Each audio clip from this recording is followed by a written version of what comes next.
Ante Claire, na-miss ho kita. Kung makikita nyo dito, sa thumbnail ni Atty. Claire Castro, Senador Bongo, wag pabida, isiwalat nyo ang 33.5 billion project ni Duterte sa Cebu. Tapos meron dito, kung makikita nyo, parang may bubble na ganyan. Palpak si Tatay Digong, ba't may question? Di ba? Parang sinasabi niya na, palpak, sinabi ni Bongo o tinanong ni Bongo na palpak si Tatay Digong. Diyan tayo sa mga question mark na yan eh. Diyan tayo nagtatago eh. Makapropaganda. Tignan nga natin, paano ba nasabi ni Claire Castro na nagpapabida daw itong si Senator Bongo? Eto, panoorin natin. Ano natin yung okay na yan? Sige, play.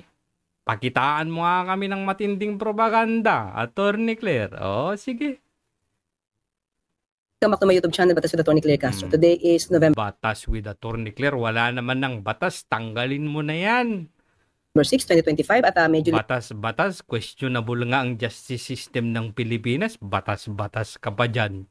late na po ang aking pag-content nito dahil meron po tayong late. ginawang medyo mahalaga po. So, yun na lang. So, ano lang po tayo. Team replay na lang. Okay? So, team replay. Upload to, di ba? Upload to. Live. Okay. mga ka-clear kasi nakita natin sa news, itong si Senator Bongo, ang dami pong hiling. Ang daming hiling. Bakit? Bawal bang humiling? Yun ang unang tanong ha. Bawal bang humiling? At, wala naman masama dun. Umiling siya sa gobyerno na Anak ng tinapa naman. Kinontent mo pa na ang daming hiling. Wala naman palang masama. Ano ka ba naman? Umpisa pa lang, dinebunk mo naman na kaagad yung content mo eh. Walang masama eh. Sige. gawin ito, gawin yan, gawin ito. Pero mga clear, kahit hindi pa niya to sabihin sa Pangulo at sa administrasyon, matagal na po itong ginagawa kapag may kalamidad. Mabilis po. Ay matagal na, mabilis daw. Mabilis. Nagpatawag nga ng briefing 2 days after na ng bagyo. Ang bilis nga. Nauna na naman ang Office of the Vice President. Ang bilis talaga ni Bongbong Marcos. Sige, pagbigyan natin. Umaksyon ang ating Pangulo at ang mga leaders po natin ng bawat ahensya na concern. Yun naman lagi ang direktiba ng Pangulo. So, ano ba itong mga pasikat na mga ganito? Ano ba yan? Teka, live ba to? O edited? Live chat. Tingnan nga natin. Live chat replay eh. Meron eh. Anyway. I-forward na natin. Pangulo. Okay? At anyway, ang nakapagpatawag sa akin ng pansin kasi natawag ang kanyang pansin. Bakit? marami siyang hinihiling. Okay? Marami siyang hinihiling. Bawal talagang marami ang hiningin. Pero tingnan natin. Sige, let's see. Panoorin po natin to. Hindi ba bawal? Hindi bawal? Sige nga. Nandito rin po ako ng Typhoon Odette, pero grabe po itong buhos ng ulan ng tubig dito po sa Cebu. Marami po mga kababayan natin ang apektado. Cebu to ha. Usapan po natin dito ay Cebu. Cebu daw. Cebu. Okay? Ako po ay nakikiusap muli sa national government. Nasa inyo po ang resources. Nakikiusap siya muli. Nakikiusap siyang muli. Bakit? Masama kaya na makiusap sa gobyerno? Muli? Sige nga. Diba? Muli. May masama ba o wala? Well, wala may masama ba o wala? naman, pero Ano daw? Sige nga, balik nga natin ng konti. Ano daw? Government, nasa inyo po ang resources. Ibigay nakikiusap siya muli. Diba? Muli. May masama ba o wala? Well, wala naman, pero wala naman pala. Wala. Paano ngayon nagpapabida pala? Kung wala naman palang masama sa paghingi muli o pakikiusap muli sa national government, anak ng tinapa naman. Para bang pag sinabi kasing nakikiusap muli, O sige, i-twist mo ngayon. Kaya mo yan. parang ang dating hindi nagtatrabaho yung gobyerno. Anong hindi nagtatrabaho yung gobyerno? Humingi lang ng tulong, nakiusap lang sa national government. Ang dating na, hindi na nagtatrabaho ang gobyerno. Ano ba naman yan? Grabe. Ang trabaho niya mag-analyze, ha? Ganun niya in-analyze ito. Kapag ka humingi ka bala, o makiusap ka sa gobyerno, ibig sabihin pala sa kanya ay walang ginagawang gobyerno. Diba? So sabi nga natin, kahit wala siyang sinasabi dito, Mm. kahit hindi niya ipadinig sa mga tao dyan, Mm. na nandiyan dyan sa paligid niya, ginagawa po ng administrasyon ang trabaho ng mabilis, nararapat. Lahat ng ayuda na dapat na ibigay at ayudang kakayanin ibigay, ibinibigay po ng Lahat ng ayuda at yung kakayanin, yung 5,000 sa mga partially damaged na bahay at 10,000 naman para sa totally damaged na mga bahay. Salamat. Salamat naman sa bahay ng Kalapati. Pangulo at ng administrasyon na ito. Oh, So, kasi pag sinabi niyang nakikiusap muli, walang masama ha. Ikaw din ang nagsabi, walang masama. di ba, para bang ano, dati, hindi ka pinakinggan? Ito, Anong dati hindi ka pinakinggan? Ano ba naman yan? Muli, pag sinabi mong muli, hindi ka dati pinakinggan? Ano? Grabe no. Hindi pa pwedeng pinagbigyan ka noon, pero may kalamidad na naman ngayon, at muli ay humihingi ka na naman ng tulong. Ganon. Hindi pa pwedeng ganon? So, ang ibig sabihin nun, grabe yan. Claire Castro naman. Sa national government, marami pong mga kababayan natin ang apektado. Ako po'y nakikiusap muli sa national ba? Nakikiusap muli. Sabi ko kahit walang Ano nga? Wala kang problema doon. Inulit mo na naman. pakiusap si Senator Bongo, nagtatrabaho po ang gobyerno, hindi po nagbabakasyon. Wala ngang masama. Ba't mo na naman, paano na naman napasok yung pagbabakasyon? Propagandista ka talagang hayop ka eh. Diba? Hindi po nagbabakasyon ang Pangulo, hindi nagbabakasyon ang mga leaders ng mga government agencies concerned. Okay. Pag hindi nagbabakasyon, palakpakan. Palakpakan sa mukha ang mga putang inang yan. Walang nagbabakasyon ha? May Euro trip ha? Lalong-lalo na pagka may kalamidad. Walang nagbabakasyon lalong-lalo na pag may kalamidad. Pero yung ASEC ng DILG, patiktok-tiktok ang animal, nasa Vietnam. Walang nagbabakasyon ha? May kalamidad. So, di mo kailangan makiusap muli. Okay? Hindi mo kailangan makiusap muli, pero walang masama. Okay. Sige. Ay, may ring light si Yusek. government. Nasa inyo po ang resources. Ibigay kaagad yung mga ayuda. Tama naman na nasa national government ang resources. Mamasamahin niya. Oh. Inuutosan pa niya yung gobyerno. Aba, inuutusan na ngayon. Yung makiusap kang muli, ibig sabihin, nag-uutos ka na pala. Ang galing na. Sabi nga po natin, nung lindol lamang po, na tumama sa Cebu, agad-agad po na nagpadala ng ayuda ang Pangulo. Trabaho nila yun, Yusek. Ganun talaga dapat.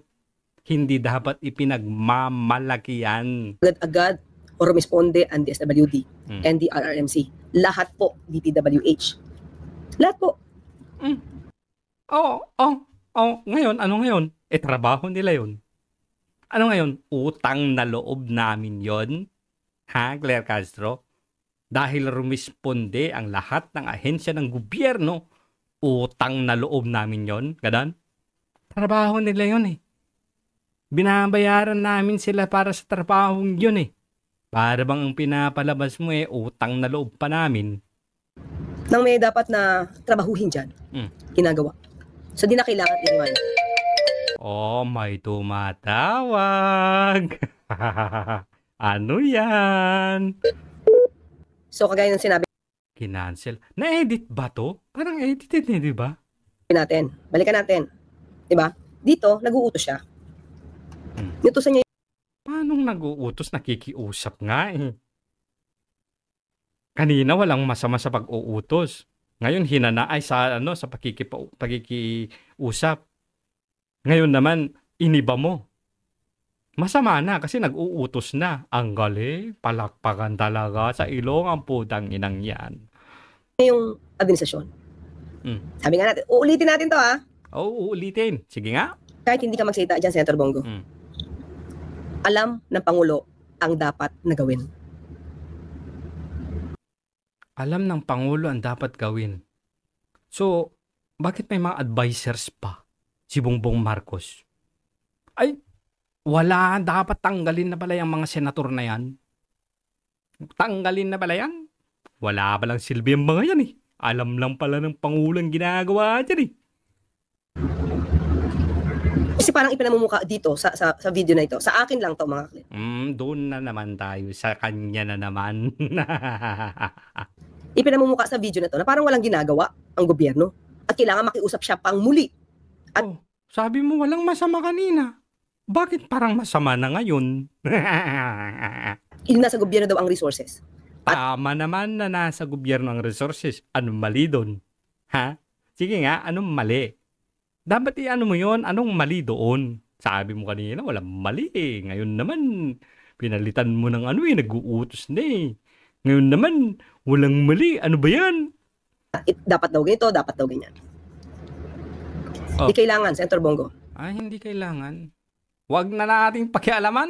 Wala, hindi kailangan. Mabilis kumilos ang Pangulo at ang administrasyon na ito. Ang bilis. DSWD, DOH, siguraduhin na hindi magkasakit ng mga bata. Kanina maraming lumapit sa akin dito na kailangan magpa-check up. Diba? Kaya nga nananawagan, nakikiusap. Kasi marami daw lumapit sa kanya. Kailangang ma-check up. So, ibig sabihin, nakita niya mismo na kailangan ng tulong kaya nga nakikiusap siya eh, di ba? Ay, nag-uutos pala. Pera. Kaya nga, ginagawa na po yan. Mahirap naman po kasi yung ano eh. Anong ginagawa? Sabi nga niya na may maraming lumapit sa kanya. Paanong ginagawa? Clear naman. Credit grabber. Credit grabber? Paano naging credit grabber na ngayon yun? Pumunta lang naman dyan para magpakita ng suporta na nakikiramay sa pinagdaanan ng mga tao dyan. Nakiusap lang sa national government, credit grabber na. Anak ng tinapa naman, oo. Diba? Ginagawa na po yung DSWD, DOH. Kung napapanood nyo po yung ating mga press briefing, nakikita naman dyan sa lugar, ang mga ginagawa po ng mga departamentong tulad ng DSWD, DOH, DPWH. Tumutugon po yan. Wala, hindi naman niya sinasabing hindi tumutugon. Pero, personal nga nang linalapitan siya eh, na humihingi ng tulong eh, na mga ma-check up yung mga bata eh. Ano ba naman, Claire? Sa kanilang obligasyon. Nananawagan po muli ako sa national government, DOH, DSWD at sa lahat ng ahensya ng gobyerno. Importante rito, restoration of normalcy agad, makabalik sa normal na pamumuhay ng ating mga kababayan. Labo na din sa makalimutan ko pala, pati DICT po para po doon sa ma-restore agad yung internet Ba't kumamot ka ng ilong? connection, pati po yung Asan na yung palpak? DOE, pati sa energy. Sabi yung palpak. Asan na yun? Nagawa na po yan. Senator Bongo. Ibig sabihin, dasal tayo at mag-ingat po dahil may parating na naman na bagong bugati. Matagal ko na po isinulong ito. Isa po ako sa author at co-sponsor ng Ligtas Pinoy Centers Act. Ito po yung batas na maglalagay po ng mga evacuation centers. Oo, eto na. Propaganda time. Wala ba tong ano? Di ba nabigyan to di umano ng ilang bilyon? Nabigyan siya. Siya ang nabigyan ng ilang bilyon. Di umano. Ngayon di umano na. Ngayon di umano na. Ilitin natin mga kaklira. Na-deny niya na ba to? Baka naman na-deny niya na to mga Oo. Pero sige babagita. Sige nga. Clear ha. Okay, ito. Pakita ko. Kamot ilong na naman. Okay? Ito. Bilisan mo. Sa totoo lang mga ka-clear. Oh, Sa totoo lang. Oo. 6 na taon naman kasi. Oh. 6 na taon kasi Kamot ilong. na naglingkod bilang Pangulo si dating Pangulong Duterte. Tell us we don't know. Claire Castro, please. Siya pa yung assistant. Siya pa yung SP SAP. blah blah. SAP. Special Assistant to the President. Oh. Ano ang ginawa noon? Sa 6 na taon. Yun Ayan na. Anong ginawa sa 6 na taon? Sige nga. Ano naman din yung tanong mga ka-clear. Sa 6 na taon, ano ang ginawa dito sa Cebu para maiwasan yung ganitong klase? Diba? Ha? Ba't napunta na tayo doon? Claire Castro. Ba't napunta na tayo doon? Na mga kalamidad or rather mga aksidente na bunga ng Oh, ayan na. May papakita na siya. kalamidad. Okay? Yan mga ka-clear. Wal Escudero, ito po tingnan lang ha. Pakita ko lang yan. Ito ay yung siksik sa amin cheese. Okay? Yan. 2025, July 2025. Dito nakasaad. Sabi dito. Well, dinay niya kung gusto niya pong i-deny. While Ba't iti-deny? Escudero was responsible for majority of the insertions, he also included several items that were labeled as being on behalf of Senator Bongo, totaling over 3 billion items. Under this category include the construction of barangay health stations as well as super health stations for a total of 633 million pesos. Oh, so ito yung mga good insertions. Hindi, ang tanong dyan, may napatayo ba? Ghost project ba? Substandard ba? Yung mga ganyang, yung mga super health center.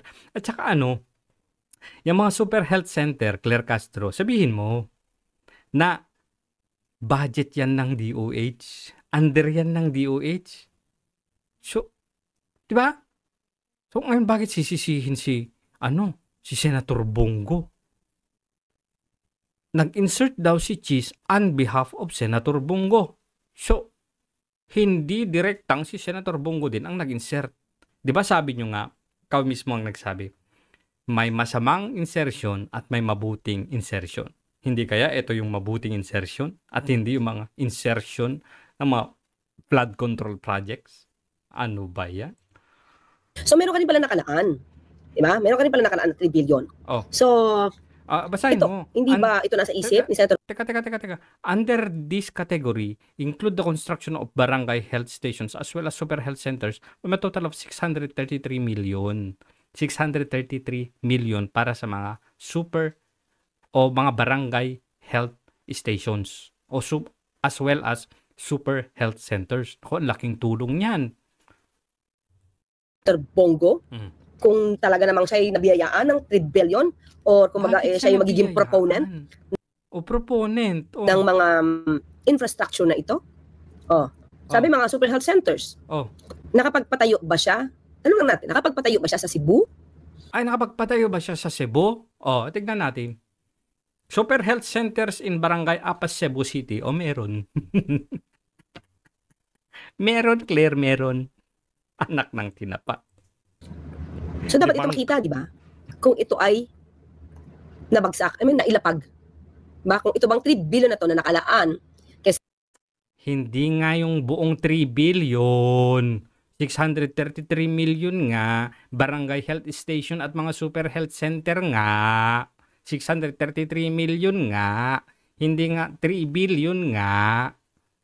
Ano ba yan? Senator Bongo ay nailapag o naibaba. Diba? Parang ang dami-dami niya kasing sinasabi, pero parang wala naman sa kanya. Dito lumalabas, wala naman yung sa utak niya yung Cebu. Batangas na lumalabas, Palawan, Laguna, Camarines Sur.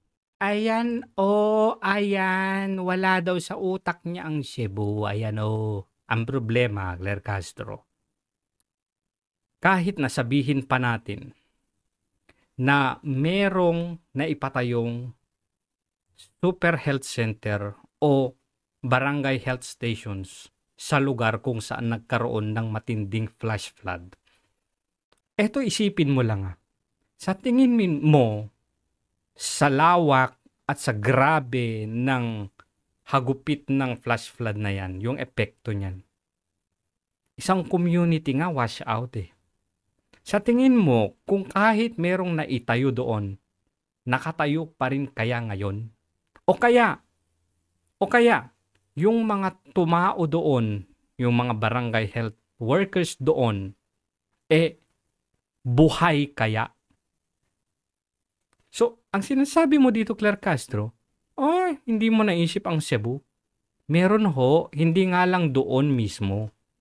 At saka, again sabi ko, kung meron mang naipatayo doon, baka malamang lubog din sa putik yun. At yung mga tao na sana aalalay sa kanila, biktima din nung kalamidad na yun. Kaya nga nakikiusap siya sa national government. Pero minasama mo. Utos para sa'yo yun. Utak mo, ayusin mo, Claire Castro. Propagandistang sinungaling ka talaga.